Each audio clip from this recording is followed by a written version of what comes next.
अस्सलाम वालेकुम। प्रोग्राम सराय की सूबत दे नाल मैं तुहाडा मेज़बान एतजाज़ नकीब। अज दे प्रोग्राम दे विच असां गुफ्तगू करेसूं कि पूरे मुल्क दे विच और बिलखसूस सरायकी खिते दे विच खुराक दे मामलात क्या हैं, फूड सिक्योरिटी के हवाले दे नाल क्या सूरत हाल है, इंदे हवाले दे नाल क्या कुछ कम कीता वेंदा पे। याद रहे कि 18वीं तरमीम तो बाद ज़राअत की जिहड़ी मिनिस्ट्री है वो चूँकि सूबाई सब्जैक्ट बन गए, लेकिन फेडरेशन कोलों भी एक बाकायदा तौर पर इदारा मौजूद है जिहड़ा बाकायदा तौर पर बहुत सारे जिहड़े खुराक के मामलात हैं उन्हें कोई देता भी पे। उनकी पॉलिसी के हवाले दे नाल जिहड़ी इंप्लीमेंटेशन है और बिलखसूस उनकी रिसर्च के हवाले दे नाल अपनी राय जिहड़ा देता होया नज़र आता पे। पाकिस्तान दे विच भी बाकायदा तौर पर आलमी सतह पर जिहड़े सर्वेज हैं पाकिस्तान दे विच मुस्तकबिल दे विच खुराक दे वड्डे मसाइल पैदा थी सकदन। इंदे वास्ते पाकिस्तान दा ये इदारा जिहड़ा अपना किरदार अदा करदा पे वो तहफ़्फ़ुज़ खुराक वास्ते कितना एक मामलात देदा पे, कितनी हद तक कम कर चुके और पाकिस्तान दा और आलमी सतह दे उत्ते इंदा कंपैरिजन क्या है और इन तो अलावा अगू मुस्तकबिल दे विच फ्यूचर दे विच क्या प्लानिंग्स हैं। इन हवाले दे नाल गुफ्तगू करेसूं और इंदे के साथ नाल गुफ्तगू करन किते इस्लामाबाद स्टूडियो दे विच मौजूद हैं जनाब डॉक्टर इफ्तिखार अहमद। डॉक्टर साहब वेलकम टू आवर शो। बहुत बहुत शुक्रिया तेजाज़ जी। इस वक्त जैसे हम बात कर रहे हैं कि फूड सिक्योरिटी ज़ाहिर है दुनिया का भी ये एक बड़ा मसला है। पाकिस्तान ज़ाहिर है वो उन मुल्कों में एक बहुत ही अहम नंबर पे आता है। तो आप क्या सबसे पहले तो ये मामला समझने की ज़रूरत कि फूड सिक्योरिटी है क्या?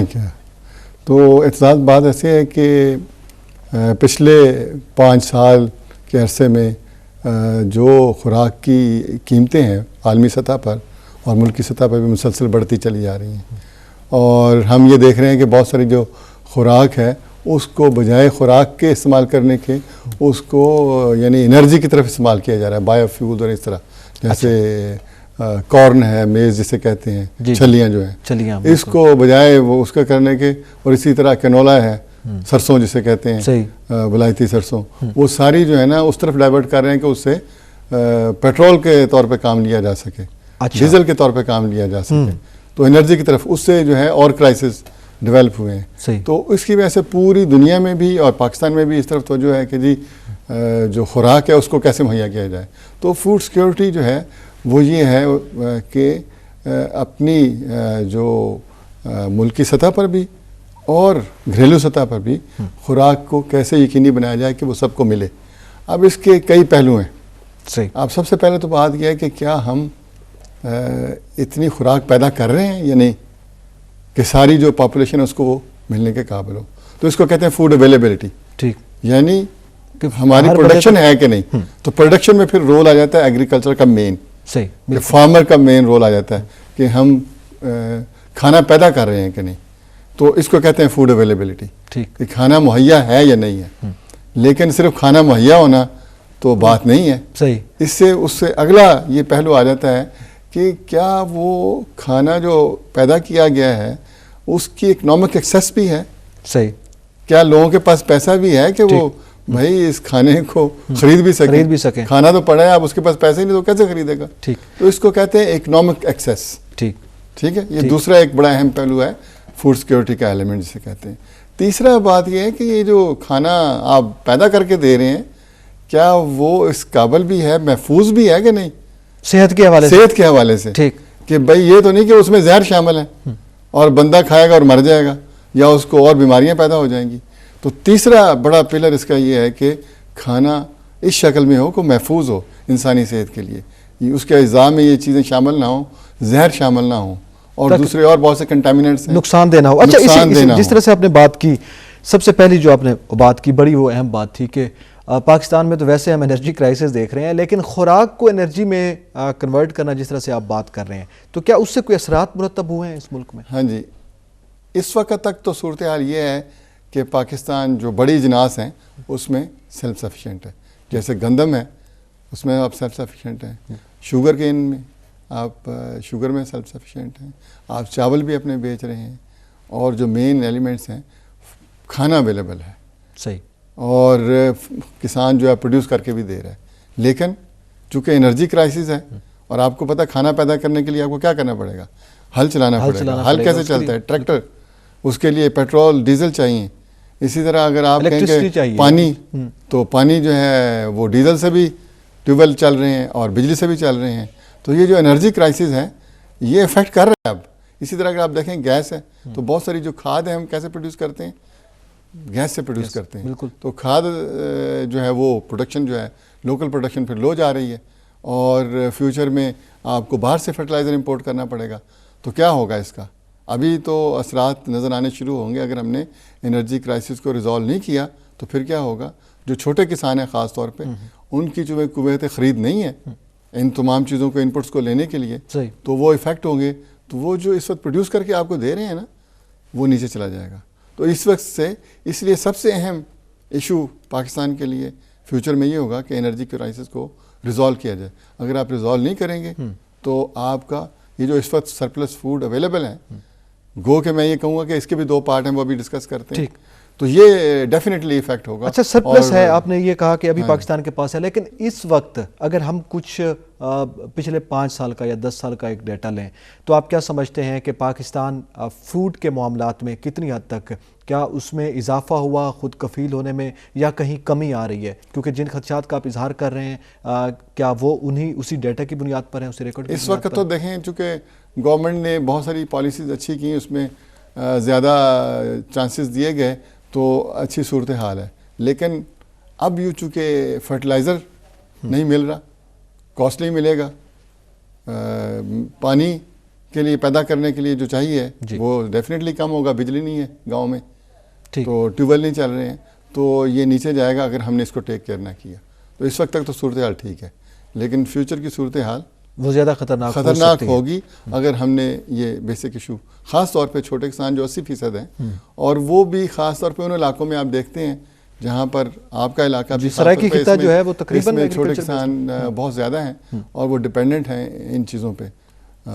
इसी तरह बलोचिस्तान और बाकी जो पेरिफेरल एरियाज़ हैं वहाँ इश्यूज़ आएंगे इन चीज़ों के।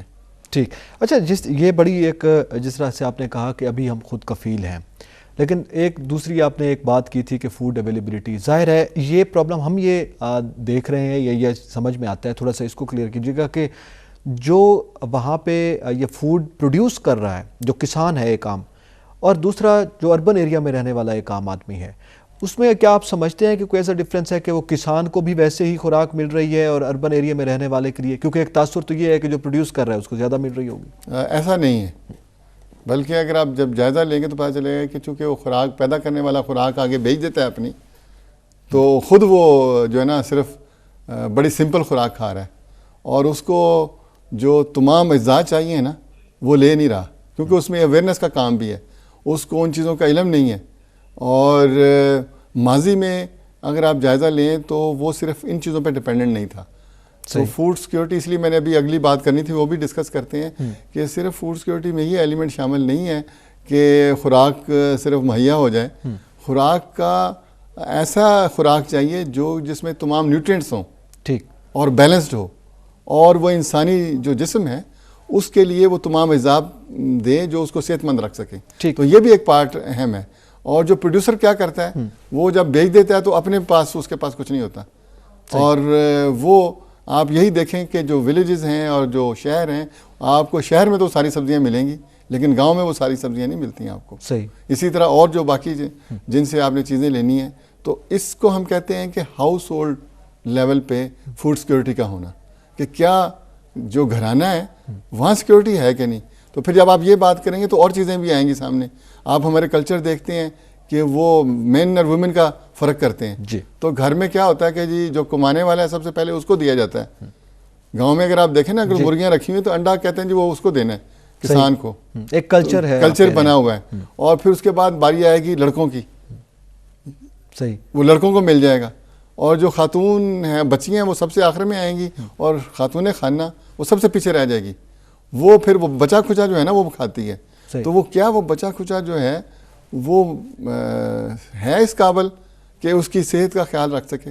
लेकिन एक तासुर कल्चर की आप बात करें, वो खातून को तो चूल्हे की मालिक कहा जाता है, वो तो बना भी नहीं, लेकिन उसके अंदर यही फ़र्क है ना जी, चूँकि कि मालिक तो है, चूल्हे की मालिक तो है, लेकिन उसके अंदर जो अल्लाह ताला ने वो उसकी खासियत ही ये बनाई है कि वो पहले दूसरों को देगी, बाद में अपने आप को करेगी, जिसकी वजह से कल्चरली वो आखिर में खाती भी आखिर में है और रखती भी वो जब बचा खुचा वो खाती है। तो जहां पर ये आ जाएगा, एक डिफरेंस आएगा, तो यानी आप मेल डोमिनेंट सोसाइटी की चूंकि आप बात कर रहे हैं, तो उसमें फूड के हवाले से भी वुमेन के प्रॉब्लम्स हैं। और इसी वजह से माल न्यूट्रिशन है। अगर आप देखेंगे तो जो जायजे लिए गए हैं उसमें ये देखा गया है, और ख़ास तौर पे रोही का इलाका भी उसमें ये शामिल है, और पेरीफेरी के इलाके जो खैबर पख्तूनख्वा के हैं और बलोचिस्तान के हैं, जो जिनको ये कहते हैं फूड इनसिक्योर एरिया, वो वही हैं जहाँ पर यहाँ कल्चरल ज़्यादा स्ट्रॉन्ग हैं, और वहाँ पर ख़ातून जो है ज़्यादा सेक्रीफाइस करती है।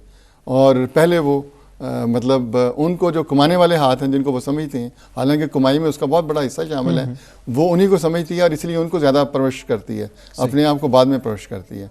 तो ये फोर्थ एलिमेंट जो मैंने आपसे बात की थी कि फूड न्यूट्रिशियस है कि नहीं, वो एक बहुत बड़ा डायलेमा है पाकिस्तान में कि न्यूट्रिशनल सिक्योरिटी जो है वो एक इशू है, और इसी वजह से इसका असर जो है वो अगली नस्ल पे भी पड़ता है। अच्छा, न्यूट्रिशन की आपने बात की, सिक्योरिटी की, इसको थोड़ा सा आसान लफ्जों में क्या हम ये कह सकते हैं कि वो खुराक जो सेहत को मुतासर ना करे बल्कि सेहतमंद बनाए। तो देखें ना, उसको प्रोटीन भी चाहिए, उसको कार्बोहाइड्रेट चाहिए, उसको विटामिन्स भी चाहिए, उसको मिनरल्स भी चाहिए। तो जब वो एक ख़ास किस्म की खुराक सिर्फ रोटी और अचार खाएगी या सिर्फ थोड़ा बहुत लस्सी पी लेगी तो उसके वो अज़ा कंप्लीट नहीं होते जो उसको चाहिए। सही। और चूँकि वो इस बात की भी जिम्मेदारी है कि वो रिप्रोडक्शन भी करे, बच्चे भी बनाए, तो उसका असर ना सिर्फ उस पर खुद पड़ता है, उसकी आने वाली नस्ल पे भी पड़ता है। और ऐसे माहौल में जहाँ पर न्यूट्रिएंट्स पूरे नहीं उसको मिल रहे खातून को, तो जो बच्चा डेवलपर होता है शुरू में, अगर उसको बहुत सारे अज़ाए सगीरे अगर वो ना मिले तो उसका असर पड़ता है उसके फ्यूचर पर, और वो उसकी डेवलपमेंट उस तरह नहीं होती पूरे हेल्दी माइंड और उसके साथ जिस्म के साथ कि वो पूरा फंक्शनल ह्यूमन बीइंग उस तरीके से हो, और उसके नतीजे में जो आने वाली नस्ल होगी उसमें ये डेफिशिएंसीज रह जाएंगी वो मुतासिर, और वो अगर शुरू में वो ना पूरी हुई हो बाद में कभी भी पूरी नहीं होती। ये तहकीक हमें बता रही है कि उन टाइम्स में जबकि वो बच्चा बन रहा है और उसके बाद पहले 2 साल में जो खुराक है अगर वो फुली न्यूट्रिशियस नहीं है और वो तमाम अज़ा शामिल नहीं है तो वो बाद में डेफिशिएंसी पूरी नहीं हो सकती। इसलिए बाद में बहुत सारी जो बीमारियां आती हैं वो कभी भी दुरुस्त नहीं हो सकती क्योंकि वो उस वक्त डेफिशिएंट रह गई हैं। अच्छा, ये बड़ी जिस तरह से आपने ख़वातीन की बात की, या एक तासुर ये है, आपने चूँकि कहा कि वो खुराक जो सेहत को मुतासर न कर बल्कि बेहतर बनाए, कि गाँव के लेवल पे हम बात करते हैं या अपने खिते की हम बात करते हैं तो अमूमी तौर पर ये हम देखते हैं कि जो माहिरीन तिब हैं वो भी ये कहते हैं कि खालिस खुराक हो, और बिलखसूस किचन गार्डनिंग का भी एक कंसेप्ट आया इसी सतह पर कि वो घर की उगी हुई खुराक हो तो वो ज़्यादा बेहतर है, मतलब गंदम है, चावल है, वो आप वहाँ से लें, बाहर से ख़रीद करने की निस्बत वो ज़्यादा बेहतर है। और इसके साथ साथ हम फिर मार्केट में भी बहुत सारे उसके अल्टरनेट्स देख रहे हैं जिसमें हमारे पास बहुत सारी ऐसी चीज़ें हैं जो बारबेक्यू की शक्ल में मिल रही हैं, जो होटल्स में मिल रही हैं, लेकिन ज़ाहिर है बेस वहाँ से है।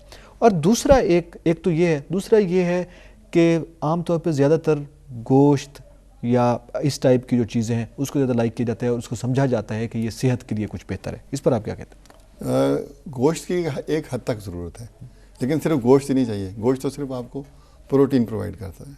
अब गोश्त के हमारे कुकिंग के तरीक़ेकार भी बड़े अजीब हैं जिसमें कि हम क्या करते हैं, वो उसको कर करके वो प्रोटीन नहीं रह जाती, वो एक जो ना उसमें प्रोटीन किल हो चुकी होती है जो कि आपको बाद में कोई न्यूट्रिशन नहीं देती, और वो ऐसे ही है जैसे फिलिंग करनी। ठीक, इसी तरह से स्टफिंग कर रहे हैं। ठीक, वो फॉर द टाइम बिंग भूख मिटाती है लेकिन वो जिस्म को हेल्दी नहीं बना रही होती। तो ये बहुत सारी चीज़ें ऐसी हैं कि इन पे तवज्जो की ज़रूरत है, और इस पे आप लोग बड़ा अहम रोल अदा कर सकते हैं क्योंकि मीडिया इज़ वेरी पावरफुल, ख़ास तौर पर टीवी कि एजुकेशन के प्रोग्राम फूड सिक्योरिटी के हवाले से शुरू किए जाएं और लोगों को बताया जाए, ख़ास तौर पे एटीट्यूड जब चेंज नहीं होंगे। मैंने जैसे आपको अर्ज़ की कि ये पर्टिकुलर एटीट्यूड के जी हम उन लोगों को सिर्फ ज़्यादा तवज्जो देते हैं गाँव में, ख़ास तौर पे जो आपके लिए समझते हैं कि अर्निंग का बायस है, हालांकि 70% जो वर्क है वो वुमेन कर रही होती है फील्ड में। अच्छा, यानी खातून को आप ये कह रहे हैं कि सबसे ज़्यादा हो। जिस तरह से अब आपने ये कहा कि बहुत सारी ऐसी चीज़ें कि हम स्टफिंग कर रहे हैं, ये है सारे। दूसरी तरफ सब्जियों की हम बात करते हैं तो सब्जियां जो हमें मार्केट में मिलती हैं और जो डायरेक्टली वहाँ से जो प्रोड्यूसर है वो वहाँ प्रोड्यूस करके खा रहा है, क्या ये दोनों में कोई डिफरेंस है? दोनों सेहत के लिए बेहतर है या दोनों में ही कोई प्रॉब्लम हो सकता है? जो प्रोड्यूस कर रहा है वहाँ पे भी कुछ आप कहते हैं कुछ और लवाजमात चाहिए? मेन चीज़ ये है कि जब वो कमर्शियल प्रोडक्शंस कर रहे हैं तो उसमें आपको पता है बीमारियाँ पौधों पे आती हैं, कीड़े आते हैं, तो उनको मैनेज करने के लिए पेस्टिसाइड का रवाज बहुत ज़्यादा बढ़ गया है। अब ये जो वेजिटेबल्स हैं मोस्टली इसको हम कहते हैं पेरी अर्बन वेजिटेबल्स ज़्यादातर प्रोड्यूस हो रही हैं पेरी अर्बन एरियाज़ में, और उसमें क्या हो रहा है, दो चीज़ें हो रही हैं। एक ये है कि पेस्टिसाइड का यूज़ ज़्यादा है क्योंकि कमर्शियल प्रोडक्शन की तरफ है, और वो कहते हैं ईजी ऑप्शन। हालांकि और मैनेजमेंट के भी तरीके हैं लेकिन उनको कम इस्तेमाल में लाया जाता है। ये इसी तरह जब आजकल जो पुराने ज़माने में तो सर दर्द के लिए और बहुत सारी चीज़ें करते थे, अब कहते हैं लाओ भी पैनाडोल लाओ, वो या शेर वाली गोली ले आओ, फटाफट सर दर्द दूर हो गया। लेकिन सर दर्द क्यों हो रही है, उसके जो बेसिक बुनियादी उसको नहीं हम रिमूव करते, तो सिम्टम को सिर्फ रिमूव करते हैं। तो यही कुछ हो रहा है कि वेजिटेबल जो मिल रही हैं अब उनको शहरों के इर्द गिर्द सारा गंदा पानी शहर का उधर जाता है। अब इस गंदे पानी के अंदर बहुत सारे केमिकल्स आ रहे हैं। अगर आप सिर्फ साबुन ही ले लें तो साबुन में आजकल इतनी चीज़ें डल रही हैं जो जरासीम को किल करने के लिए, लेकिन जब वो उस पानी में जाती हैं उनकी क्वांटिटी इस तरह हो जाती है, और उस तरह शहर में इंडस्ट्रीज़ हैं उनके जो पॉल्यूटेंट्स हैं वो सारे उसमें जाते हैं। अब यहाँ रोल आ जाता है कि जी रेगुलेटरी फ्रेमवर्क सिस्टम में है या नहीं है, और वो उनको रोक रहा है कि नहीं कि जी ये जो आप पॉल्यूशन ऐड कर रहे हैं वो नहीं ऐड करेंगे। तो जब तक आप नहीं रोकेंगे, जितनी सब्जियां आप शहरों के इर्द गिर्द पैदा हो रही हैं, हमने काफ़ी सारे एनालिसिस किए हैं, और पीआरसी ने ख़ास तौर पे ये सारा जो इंडस्ट्रियल एफ्लुएंट्स हैं जहाँ जहाँ पर हैं उनके एनालिसिस करके हमने पेश किए हैं, और बड़ी ख़तरनाक सूरत हाल है क्योंकि ये पानी डायरेक्टली लग रहा है इन सब्जियों को। अच्छा, ये बड़ी आप अहम बात कर रहे हैं। जो हैं वो आपके फूड का हिस्सा बन रहे हैं। ठीक, तो जो सेफ फूड की मैंने बात की थी कि क्या भाई वो फूड सेफ भी है हेल्थ के लिए कि नहीं, मुद्रे सेहत तो नहीं है।